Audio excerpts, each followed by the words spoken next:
Radio Friends. Friday, August the 15th. We've got Val Germann with us from the Central Missouri Astronomical Association. Good to have you here, Val. Welcome Thanks. to Radio Friends. Thanks for having me. As always, you bring along some interesting pictures. And yes, this is a radio, but you can go to the KBIA website at kbia.org and you can watch this segment and take a look at all the pictures that we have. And the very first one that you have was an object that was supposed to last only 90 days, and it's been going for 10 years, right?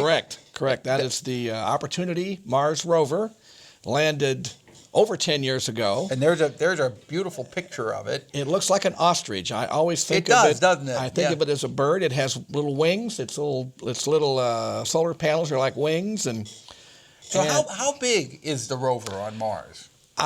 These guys are about 5 feet by, almost like 5 feet by 5 feet, maybe 4 feet high. And it was launched 10 years ago. It landed on Mars. It was only expected to operate for 90 days. That's all the budget they had. That's all? Yeah. They were budgeted for 90 days. They figured it wouldn't last more than 90 days. And it's been going for 10 years. So how many miles has this thing driven? Well, it's just broke a record and will soon break another record. It will go on Mars as far as a marathon race, 26 miles sometime in September.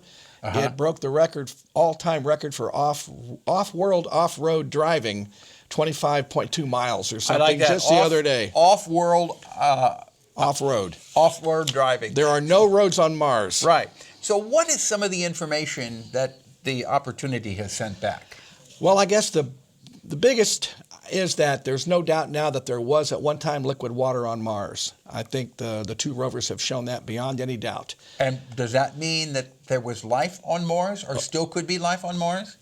Depends on who you talk to, but I would think if you have water on a planet for millions and millions of years, the chances are almost ridiculously high that yes, there was at one time life on Mars. All right. But we won't go there right now. We'll Not save been that for another yet. program. Yes. You've got, because you got so many more pictures. The next one that you have is the night sky. This is the night sky, and we've got 3 bright objects in the sky. That's my backyard there at the bottom. You can ignore that. We got Mars on the right, Saturn in the middle, and on the left is a star. And these are out there tonight. If it's clear tonight, go outside, look to the southwest. You'll see these 3 lined up in a row. And the one on the left, Antares, that name means the enemy or rival of Mars. Okay. The two are the same color, Antares. And you can tell Mars is red. And Mars is racing to the left, to the east, and will pass Saturn next month, about 3 weeks from now. Okay. And you will notice the motion. The word planet means wanderer. And I encourage people to go out and look at the southern sky for the next 3 to 4 weeks and watch these planets race along to the left. And when you're looking at Mars in the southern sky, know that rover is up there still. The Opportunity rover is still doing its job. And there are 2 of them. Curiosity is still running too. Okay. But that 10 years and 6 months after launch, it's still going. All right. Got another picture, and this is of a telescope that you're building? Yes, and our astronomy club, when this is finished, maybe the next time I'm on, if you call, we maybe can arrange to have people come out, because this is out in a dark sky site where you can see galaxies like you can't believe. Okay. If you want to see these pictures again, go to kbia.org and then click on Radio Friends and watch this segment. The next picture you have is beautiful, of the Milky Way. Right. And I live out in the country, and that's what it looks like when I stand out in the middle of the road in the dark of night. And that, right now, if you can get out to, like, Rockbridge Park is one place. If you stay late enough for it to get dark, they usually won't run you off.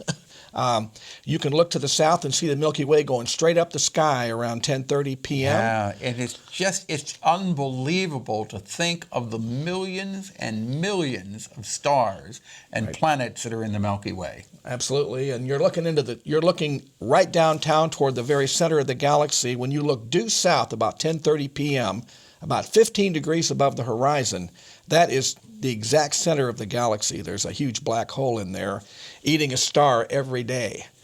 Eating a star every day? Luckily, it's a long way off. So one of those stars, each night when we look at the Milky Way, there's one less star there. Well, no, we can't see where it's happening, because there's that dark area there in the middle of that photograph. Is behind that's where it's happening. Oh, okay. Sorry, it's not the stars we see that are being munched up. Okay, the next picture that you have. Okay, this is a schematic of where the center of the galaxy is, and if you have a binocular, when you look in there, if you look due south and hold your hand up like a stop sign, put the heel of your hand on the horizon where your fingertips are. That's where the center of the galaxy is. And 10:30 p.m. tonight. 10:30 tonight. Yeah. August the 15th tonight. Mid-August to toward the end of August. Hold your hand out due south, make a stop sign, put the heel of your hand on the horizon. At your fingertips is where the center of the galaxy is. You got another picture of the Milky Way? Yes, this is the way it looks in a binocular, or this is a photograph, but if you have a binocular, look at that, you will not believe what you will see. Oh, I know exactly what you're talking about. But the thing is, you need to be out away from the city, away from any lights, and just look up at the Milky Way with your naked eyes, but then look with binoculars, and you'll staggering. Wonder, yes. Yeah, say, it's staggering. Yeah. Who am I? Yeah, who am I in this? There's a lot of stars up there, definitely. And one last picture. Now, tonight, next time you go out, you got binoculars, due south. The Milky Way has a dark river going right up through the middle of it. Just follow that up with your binoculars, and about halfway up the sky, you'll hit the coat hanger star cluster, which is my brother's picture from Jeff City. All right. So if you want to see what we're talking about, kbia.org, go to Radio Friends and watch this segment. You'll see these really fantastic pictures. Now, you have public viewing at the Laws Observatory, right? Observatory every Wednesday, 8 to 10, and we can show some of this from Laws, but we're limited because of the lights of the city. We can show some of the brighter objects in that part. We can show Mars and Saturn, for example. Yeah. Just another 3 weeks or so, we're going to lose them into the sun. But every Wednesday from when to when? 8 to 10. Okay. 8 to 10. At the Laws Observatory, it's free. Get there early and... 8 o'clock, the sunset right now is just about 8, so it gets dark about 8:20. So if you got there by 8:20, 8:30, we'll start working about that. All right, Val. Thank you so much for coming by, Central Missouri Astronomical Association. And do come back again. Sure thing. Tomorrow, on Monday, Native Plants and Voluntary Action Center. Our program directed by Travis McMillan, Reynolds Journalism Institute. Audio is Pat Akers from KBIA. Our floor director is Daniel Shapiro. And our assistant producer and guest coordinator, Uncle James Mauser. And this is one you should go to kbia.org and watch this segment so you can see those pictures. And if you've got something that you would like to see or hear on the air, I'm looking at the Milky Way again, drop me an email, pepperp@missouri.edu. Bye-bye.